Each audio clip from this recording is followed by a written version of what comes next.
My life began in the quiet solitude of Portland, Oregon, where I worked tirelessly as a dedicated biotech researcher, focused on sustainable agriculture and gene sequencing. My only constant, my reason for fighting, was my quiet younger brother. My simple, focused life was violently interrupted when Mr. Damian Sterling claimed it. He was the volatile, immensely powerful heir to Sterling Agritech, a man whose word dictated global food supply and whose ruthless reputation was unparalleled. He wasn't just wealthy. He was a tidal wave of possessive charm who saw the sharp, analytical mind behind my research, not the struggle of my early career.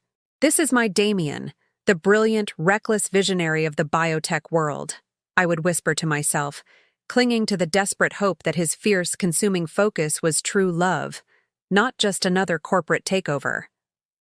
He was my improbable savior, my complicated hero. Our bond was forged in the fire of his ambition. For 4 years, Damian's devotion was absolute, a magnificent, suffocating presence that sheltered me completely. He knew my greatest passion was genetic engineering, and to support this, he made a decision that cost his empire millions. He temporarily resigned from his CEO role and moved with me to Kyoto, where I pursued a specialized molecular biology fellowship. I fought against the guilt, knowing the immense corporate risk. Damian, you can't risk the company. The stock is dropping, and the board is demanding your immediate return. But his possessive loyalty was unyielding. It doesn't matter, Alara. I would lose 2/3 of $1 billion just to see you achieve that degree. Money is merely a reagent. Your science is my legacy. He made his commitment public and undeniable, purchasing the entire front page of major scientific and agricultural journals for 444 consecutive days, publicly demanding my hand in marriage. The Sterling family was vehemently opposed to our union, viewing me as a low-born laboratory liability. Damian faced them with his usual brutality. Damian is confined to the sterile lab again. Mr. Sterling, the family elders are revoking your access to the core genetic patents for another quarter, the staff would whisper, fueling my profound guilt. I tried to release him. Tell them to end it. I don't need your name. Just let me stay with you, away from the chaos. But he was obsessed with making me his wife, his ultimate conquest. After a brutal, extended battle, he won. Alara, they finally conceded.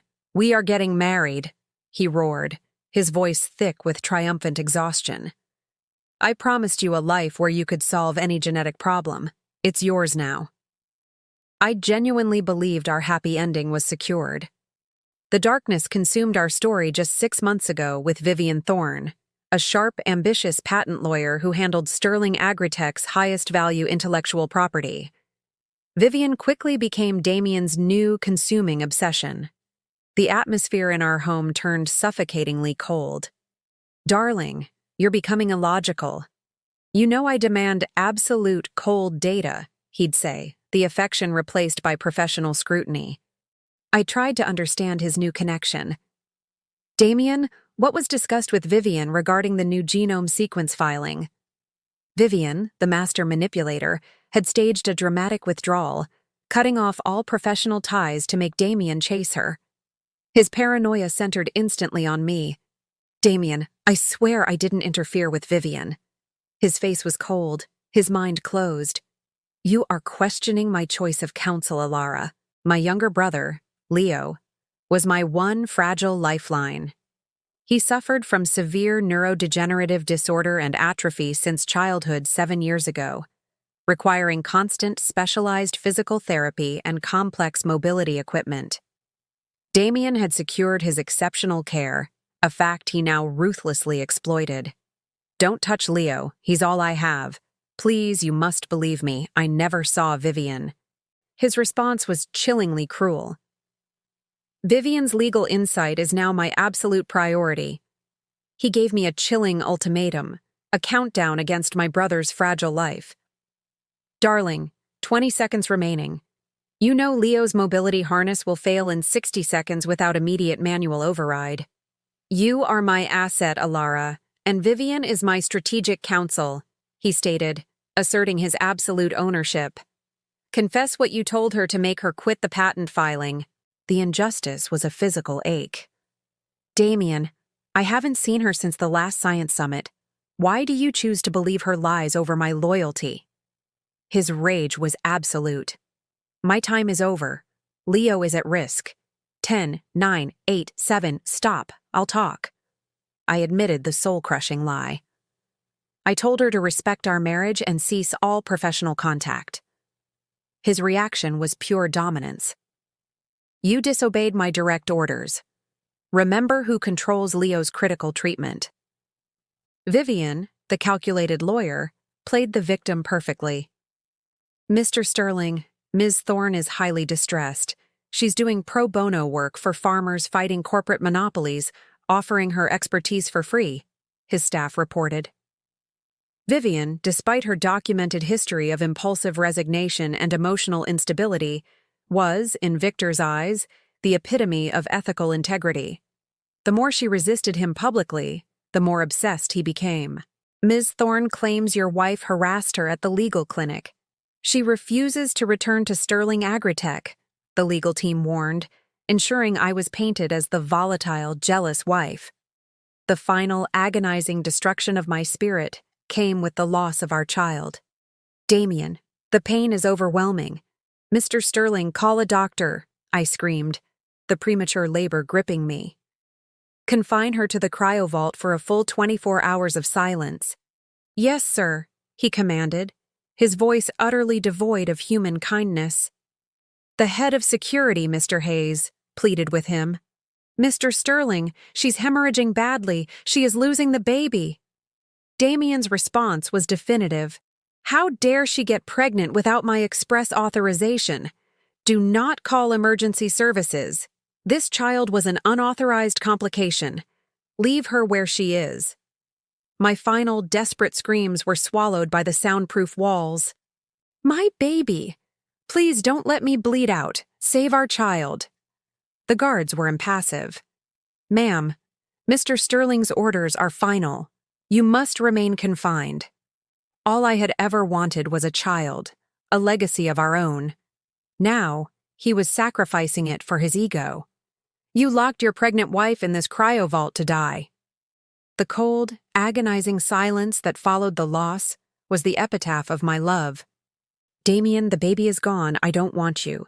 The baby is truly gone. Our marriage was utterly dead. The divorce and the public humiliation were swift. I apologized to Vivian under duress, and she accepted with triumphant malice. The divorce was finalized. $400 million in compensation, a massive, insulting payoff. My heart was a frozen wasteland. I don't want to love you anymore. My body began the slow, painful process of healing, but my mind was already focusing on the strategic, calculated precision required for my definitive escape. Damien, completely detached from the human wreckage he had caused, was entirely consumed with the public display of Vivian Thorne. She was his new professional status symbol, his constant companion at every agricultural summit and corporate acquisition. Meet Vivian Thorne, the brilliant patent lawyer who secures our future, he'd announce, his words a calculated dismissal of my scientific contributions. The media was predictably obsessed. How did Ms. Thorne manage to anchor the volatile Sterling? He's obsessed with her strategic composure. They proclaimed her the superior intellect, the indispensable partner Damien had been seeking, effectively erasing me from the narrative of his success. Vivian, the ambitious lawyer, demanded his attention relentlessly.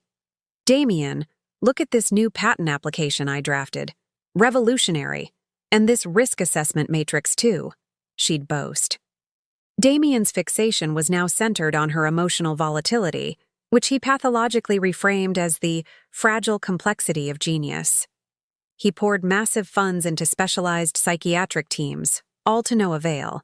When the doctors couldn't offer a permanent cure, Damien's temper was terrifying. He threatened to induce the same emotional volatility in himself. I spent over $1 billion on this.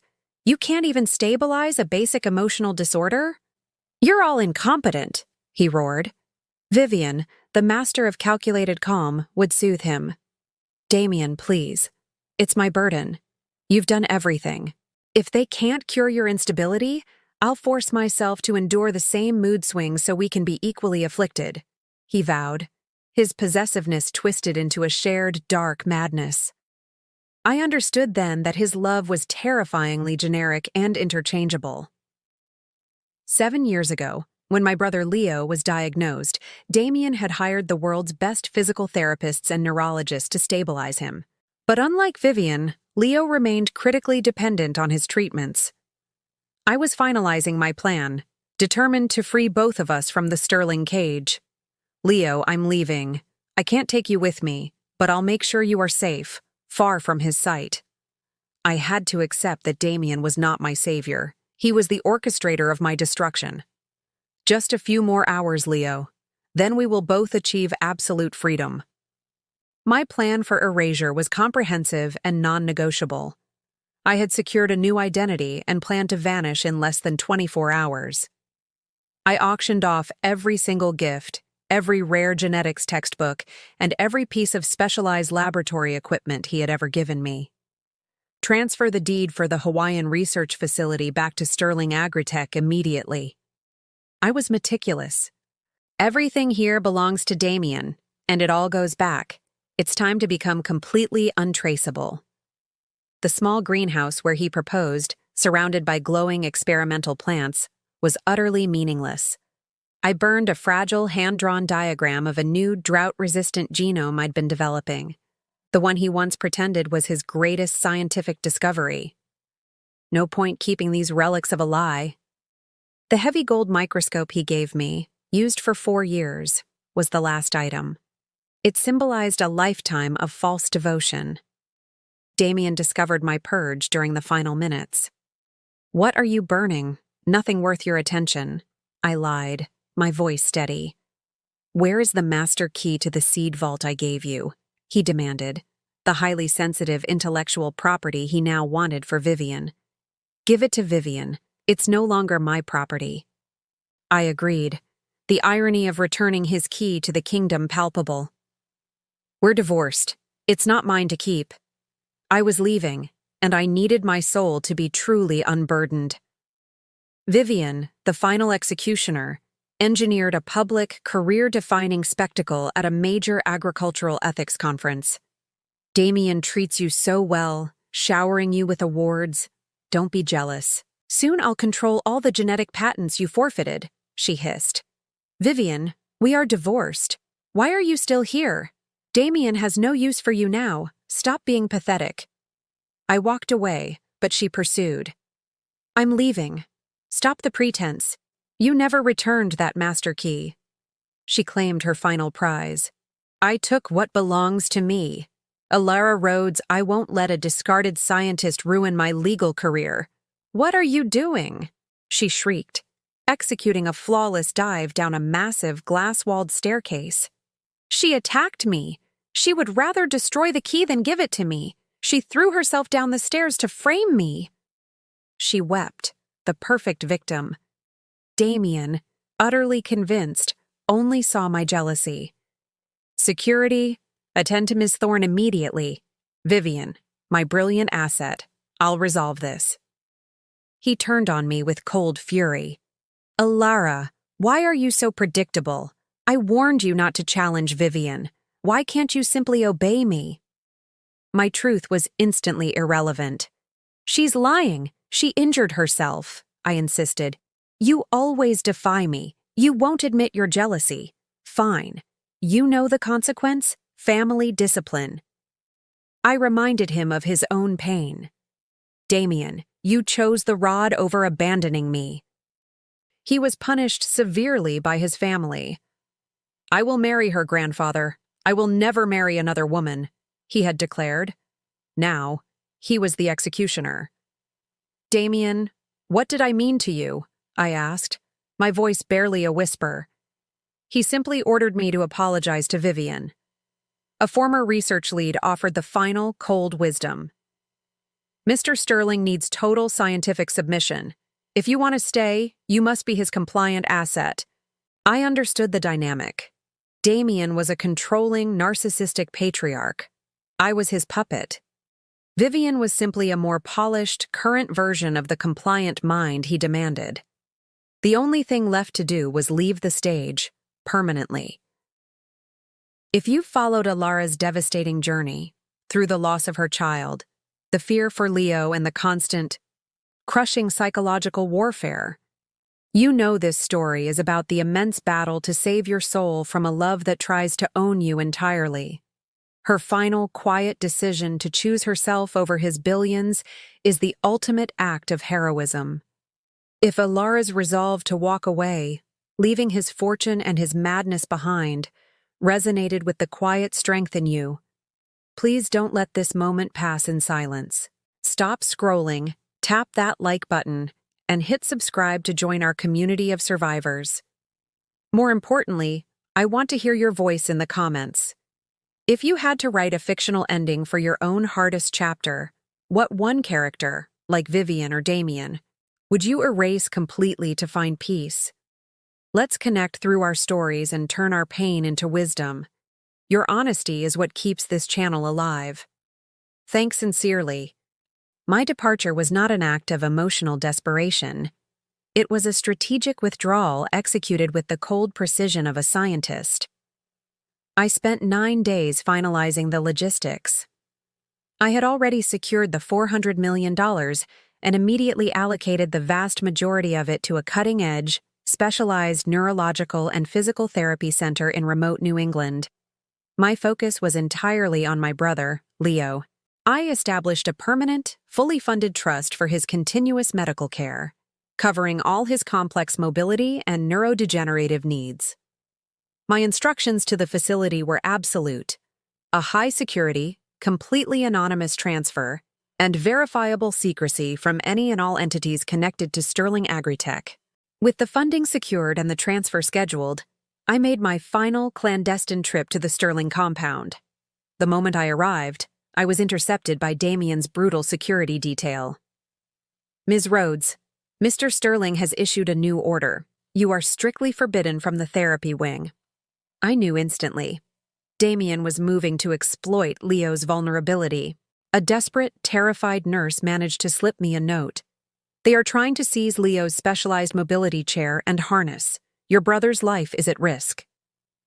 Damien had sent Vivian's brother, a known mercenary, and a security detail to reclaim the proprietary medical equipment. "What are you doing? This is a therapy unit," I screamed, confronting the men.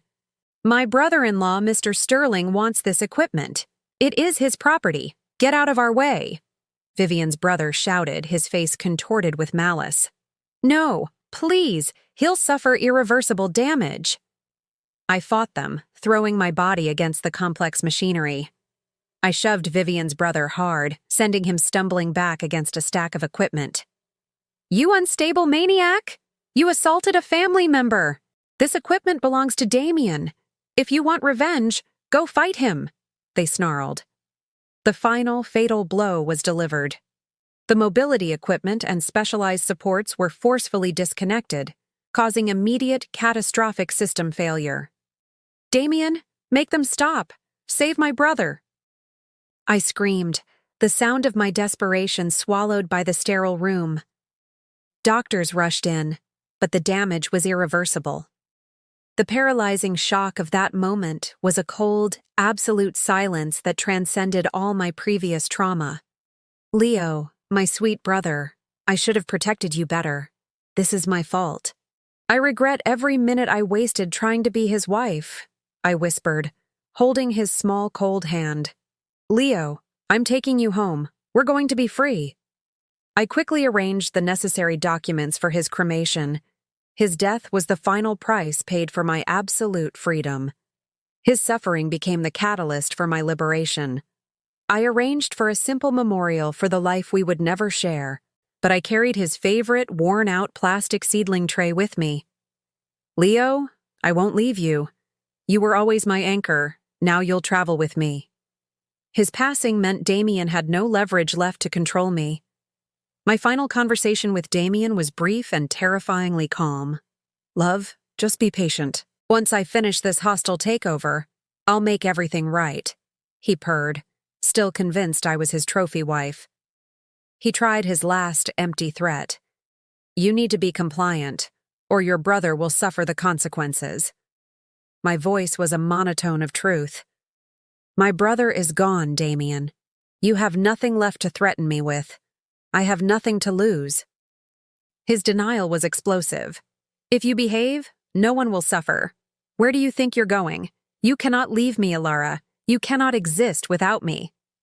I played the role one last time. You are right. I can't live without you. I'm just going to rest. I need to be beautiful for our upcoming anniversary. The escape plan was fully activated. Ms. Rhodes, your liquid assets transfer is complete. Understood. Leo, we are leaving. I booked a one-way flight to Country M. Flight KL 900 is now boarding at Gate 12. Last call for passengers. With my new identity and my brother's memory, I felt an exhilarating, terrible finality. Leo, be happy for me. I am no longer Damien Sterling's possession. I am free. Damien Sterling, may we never cross paths again. Damien, meanwhile, was preparing a massive, narcissistic spectacle for our 5th anniversary, convinced he could buy my forgiveness. Mr. Sterling, the venue is ready. The rare seed collections are all in place, his staff confirmed. Alara will be so moved. She'll run back to me, he declared. The discovery of my absence broke him completely. Mrs. Sterling is not home, sir. All her financial accounts are closed. His world shattered. She abandoned me. I was her entire life. Where could she possibly go? He demanded immediate action. Find her. I refuse to believe she'd abandon Leo. The ultimate truth, delivered by his terrified chief of security, confirmed his ruin. Mr. Sterling, all records are wiped clean. Your wife is gone. And, sir, her brother? He passed away several days ago. Damien erupted in a terrifying primal fury. How could he die? I paid for the best care. Alara, you set me up. You think I won't find you? I will use every resource. I will track you down to the ends of the earth. Alara Rhodes, stop this pathetic pretense. If you won't come back, then stay gone forever. His desperate roar was the last sound of the prison I had escaped. Damien's sanity collapsed completely, transforming his grief into a destructive, volatile force that threatened to dismantle Sterling Agritech. Vivian Thorne, still clinging to her perceived power, approached the ruined CEO. Damien, this is ridiculous. I'm here now. Why the tantrum about Alara? She challenged, thinking she could regain control. His gaze was empty, focused on a distant internal horizon. You were nothing more than a patent number, Vivian. My approval gave you status. Without it, you are irrelevant data. You dare compare yourself to my wife? Faced with his sudden, devastating cruelty, Vivian threatened to resign, but he seized her with cold control. You are my asset in this game, Vivian. You will fulfill your contract, or you will fail publicly. His desperate hunt for me began with a terrifying, absolute retaliation. Mr. Sterling, the investigation is final. Mrs. Sterling liquidated all assets, including the Hawaiian facility, and completely disappeared off-grid. She wants to be gone forever, his chief investigator reported. Damien's first act was vengeance. Arrest Vivian Thorne's entire family. Alara, I will avenge you. He tracked down the lawyer who handled Leo's trust. Where is the lawyer? Tell me. Alara left a massive fund for Leo's care. Name your price. Damien's cruelty against Vivian was public and relentless. He had her entire family imprisoned and subjected her to the same psychological abuse I had suffered, including forcing her into public humiliations and targeted stress. You caused Alara's breakdown and the loss of my child. Now pay the price. He then orchestrated the financial ruin of her father and commanded his staff to subject Vivian to intense, targeted stress, including simulated massive crop failure and public scientific denouncement, until I returned or she broke. Listen closely. This is only the beginning. I must repay the debt of pain I owe Ilara. Meanwhile, I was quietly building my new life in Country M, a large, secluded Asian city known for its vast agricultural research and sustainability programs, completely anonymous. I had adopted the identity Anna Solis. Damien knows my old patterns. This anonymity is my only safety. The past is finally starting to recede, I reflected, finding a deep, restorative peace in my chosen obscurity. I kept only a single, heavily annotated printout of a sustainable farming model he had once gifted me, the tangible proof of my true purpose. My first true connection was with Dr. Kenji Sato, a kind, brilliant agricultural scientist. Hello, I'm Dr. Sato, your neighbor. Your work on vertical farming is truly groundbreaking. It shows real foresight. I was guarded. I'm new here, Dr. Sato. I prefer a low profile. Damien's obsession, however, knew no boundaries. He was eventually released from custody after his estranged uncle, who had always opposed Damien's cruelty, intervened. Damien's immediate action was to eliminate his internal enemies. You will spend the rest of your life watching Sterling Agritech dominate the market. Ilara, I am coming for you. I know you still love me. I will bring you home. His corporate revenge was swift and absolute, recovering all the company's financial losses in 7 days and proving his terrifying power was fully intact. Damien finally located me through the government official who changed my identity. Her new identity is Anna Solis. Find her. He arrived in Country M, tracking me to my small, quiet apartment overlooking the experimental farms. He found me running genetic sequencing simulations. Sweetheart, I'm here to take you home. Anna, you are my ex-wife. I introduced him to Dr. Sato. Damien, we are finished. Please, leave. He was desperate, seeing the genuine, peaceful connection between Dr. Sato and me. I can explain everything. Vivian was just a tactical maneuver. We can try for a family now. I only love you. I stared at him, my heart cold and immovable. I don't love you anymore. You can control global food supply, but my heart is no longer yours. He saw the absolute, terrifying truth of my rejection. He left. The man who once commanded my total devotion, now defeated by my simple, profound freedom. I continued to build my new life, meticulously removing the possibility of his shadow ever touching me again. Dr. Kenji Sato became my trusted colleague and friend. Anna, your new project on climate-resilient crops is exceptional. You should present it at the upcoming International Biotech Summit, he encouraged, his support purely based on my intellectual talent. His gentle encouragement was everything Damien's demands were not. Damien, however, refused to accept defeat. He bought the entire research park next door, sending daily gifts and rare botanical manuscripts, desperately trying to recreate the early magic of our relationship. Little scientist, I brought you a signed copy of a Darwin original.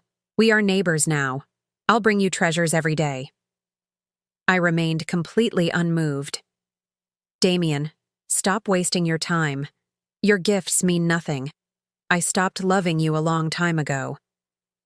On what would have been our 10th anniversary, I ended the charade forever. Damien, you can come in. This is the last time. I gave him my 3 impossible demands. I wish my brother were healthy and whole. I wish my child were safe in my arms. I wish for all the cruelty to be erased. We are done. My only wish is that you vanish from my life forever. He was devastated, clinging to the only token he saw as proof of my continued devotion. You're lying. You still have that old drought-resistant genome sketch. You still care. I placed the rare printout into the incinerator. It means nothing. It's obsolete, and I'm destroying the past. A few days later, Mr. Hayes found me. Ms. Solis, Mr. Sterling suffered a catastrophic, near-fatal accident. He's in a coma, calling your name. For the 4 years you shared, please, go see him. My resolve was absolute.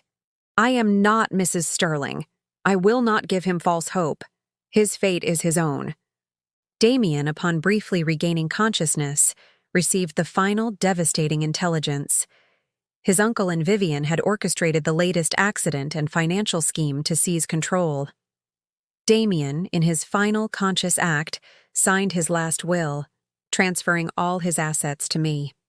Hayes, all my wealth goes to Alara Rhodes now. He then discharged himself from the hospital, beginning a solitary, desperate journey to retrace our past, searching for the innocent love he had destroyed. He was found lifeless at the base of a remote, experimental wind turbine, overlooking the fields while retrieving a rare antique seed tin we once planted together. Mr. Hayes delivered the final news and a small, worn, gold-plated seedling pin. Mr. Sterling passed away.